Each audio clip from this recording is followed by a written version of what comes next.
Hello? Something in my eye, something in my eye. Gotta get them elbows. I really did not think this shirt color all the way through. Welcome to Youkeyy Tube, Kentucky Fried Youkeyy here, back at you again with another video.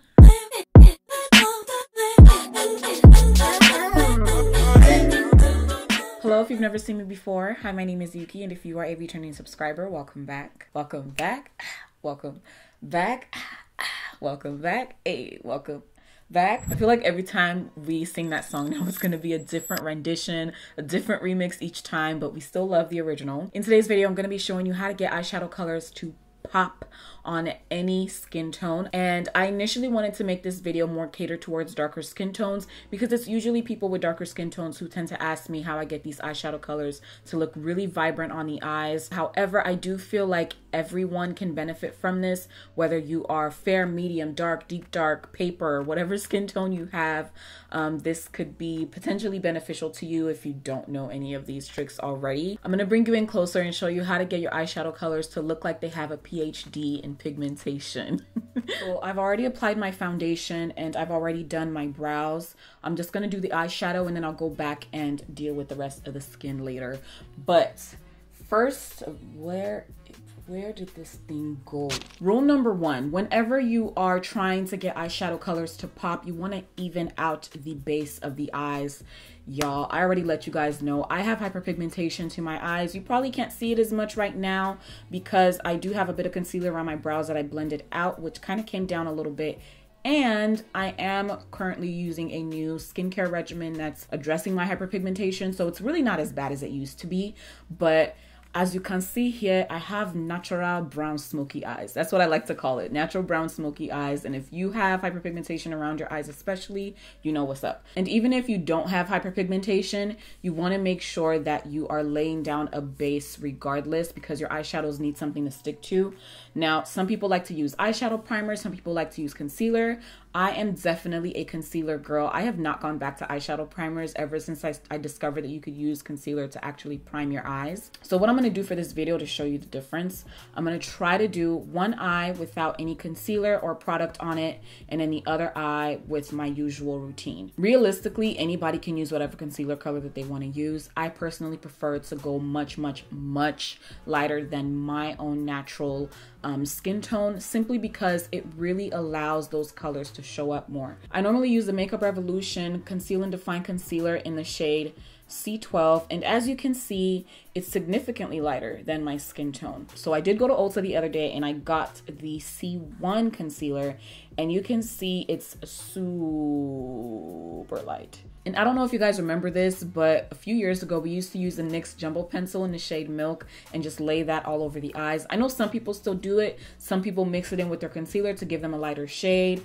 but like this is the biggest step in trying to make your eyeshadow colors pop. You need to lay down a color that is light enough for those eyeshadows to show up. In this video, I'm going to be using C1 because I was planning on getting a concealer that was much lighter anyway. I actually wanted to get just a pure white, but I didn't see the Makeup Revolution color in pure white at Ulta. I know they were supposed to be coming out with more colors. You want to make sure you're using a concealer that dries down a bit. The reason I say that is because I normally used to use the LA Girl Pro Concealer on my eyes, and I go in and set it with a setting powder and then apply my eyeshadows.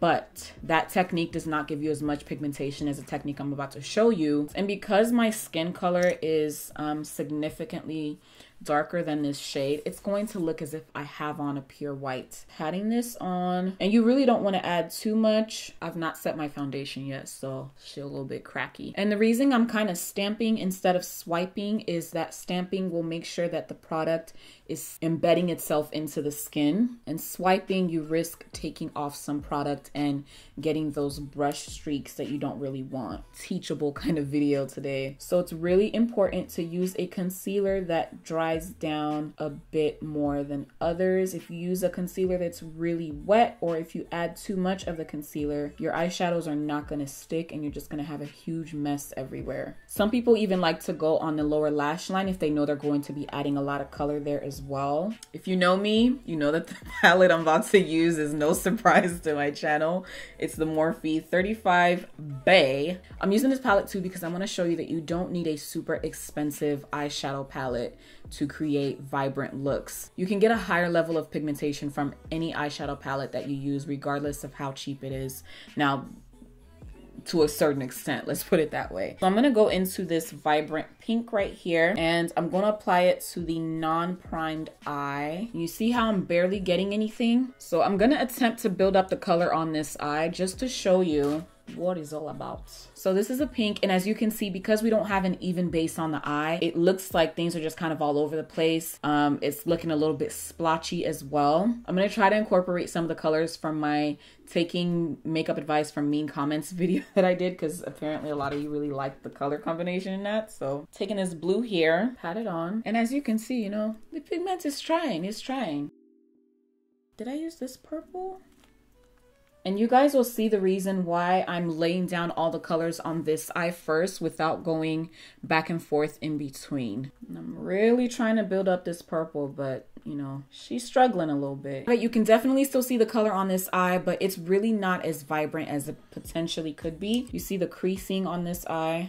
It's really bad. So I'm blending out my crease, and I'm gonna take my pink from earlier. So after I've stamped, I'm gonna go back in and blend. And I find that for this, short circular motions are a lot better than just swiping. So do you see the difference between this side and this side? Just looking at the pink alone, it's a huge difference. And I'm not too concerned about the pink looking all over the place because I am going to be covering a majority of that with color anyway. The reason I wanted to make sure this area was covered with some type of product is because it creases. Take my blue color and we're gonna stamp on the color. Just look at the difference between the two blues. But for this, you could essentially put the blue on first and then go in with the pink, but I personally don't like to work that way. The more you go back in and add more color and really pack it on, the more pigmented that color is going to look. This blue here is suffering, and this one looks like they got a full ride scholarship to Stanford. We are looking very, very pigmented. One thing to consider if you're laying down an eyeshadow on top of another eyeshadow, it's not going to look as pigmented as it would if you were laying down that eyeshadow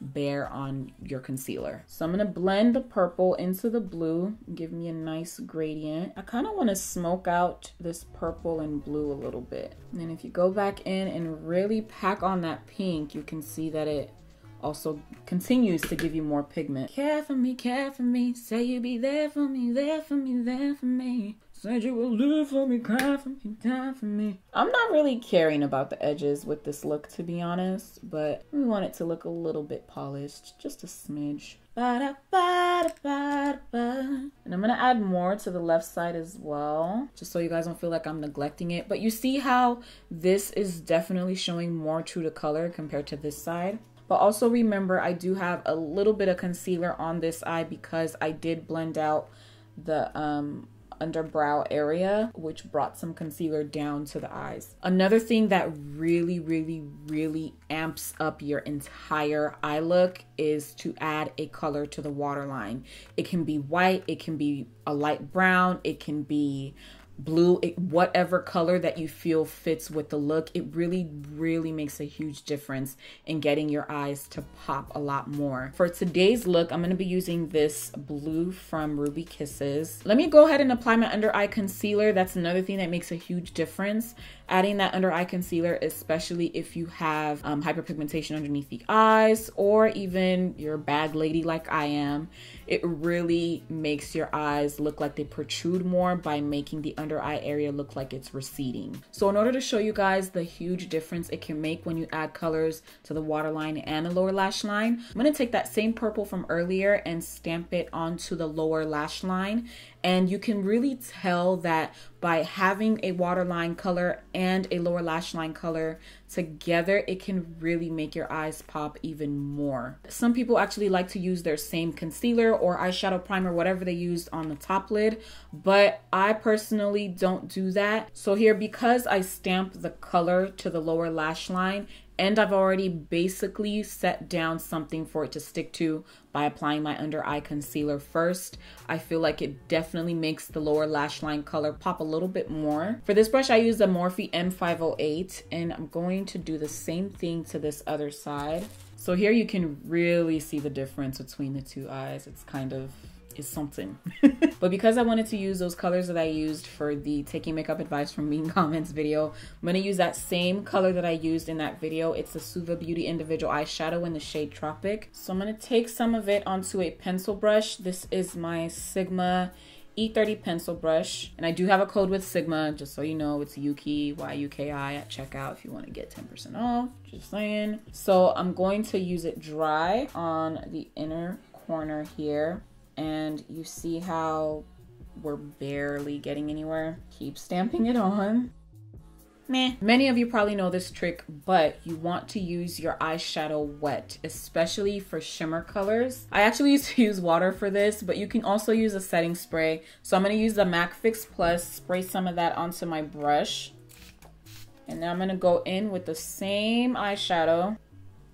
Okay, so look at the difference between this and this. And add more color. Many attempts on this side and not as many attempts on this side by just wetting the brush. And another thing we can do to make this eye really pop is to actually add some of that pink to the lower lash line and really bring it down and make it very, very smoky and colorful. And just lightly apply it down here. And this will kind of erase some of the purple, so we will have to go back in and add a little bit more. Take a clean blending brush and blend out the edges here. I usually don't do super duper smoked out looks like this, but for the purposes of the video. So here we have it, eye 1 and eye 2. Normally I don't take my lower lash colors down this far, but I just wanted to show you guys a really dramatic version of the situation here. Looking at each color individually, you can tell that there's a huge difference in how each color translates,